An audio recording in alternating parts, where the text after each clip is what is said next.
తెలుగు రాష్ట్రాల్లో వర్షాలు దంచుకొడుతున్నాయి. భారీ వర్షాలతో నదులు, వాగులు, వంకలు పొంగిపొర్లుతున్నాయి. ఏపీ, తెలంగాణలో గత 3 రోజులుగా ఎడతెరిపి లేకుండా వర్షాలు కురుస్తున్నాయి. మరో 3 రోజులు ఇదే పరిస్థితి కొనసాగుతుందని వాతావరణ శాఖ అధికారులు తెలిపారు. తెలుగు రాష్ట్రాల్లో గత 3 రోజులుగా భారీ వర్షాలు కురుస్తూ ఉండడంతో అల్లకల్లోలంగా మారింది. పలు ప్రాజెక్టులకు పెద్ద ఎత్తున వరద నీరు వచ్చి చేరుతోంది. గోదావరి, కృష్ణా నదులు పరవళ్లు తొక్కుతున్నాయి. ఎడతెరిపి లేకుండా కురుస్తున్న వర్షాల కారణంగా పలు ప్రాంతాలు జలమయమయ్యాయి.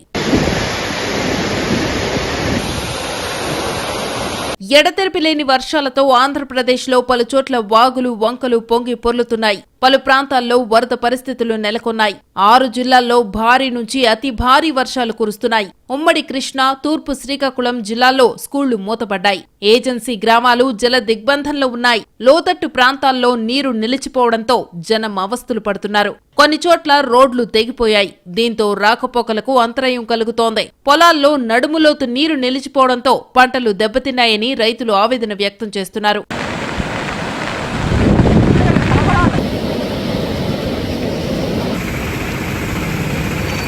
భారీ వర్షాల కారణంగా అల్లూరి జిల్లాలోని ఘాట్ రోడ్లను మూసేశారు. పాడేరు, అరకు, చింతపల్లి, మారేడుమిల్లి ఘాట్ రోడ్లను రాత్రి 7 గంటల నుంచి ఉదయం 6 గంటల వరకు మూసివేస్తున్నట్టు కలెక్టర్ ప్రకటించారు. ప్రమాదాలు జరగకుండా ముందస్తు చర్యల్లో భాగంగానే ఈ నిర్ణయం తీసుకున్నట్టు తెలిపారు. ప్రయాణికులు సైతం ఈ విషయాన్ని గమనించాలని కోరారు. తెలంగాణ వ్యాప్తంగా వర్షాలు దంచికొడుతున్నాయి.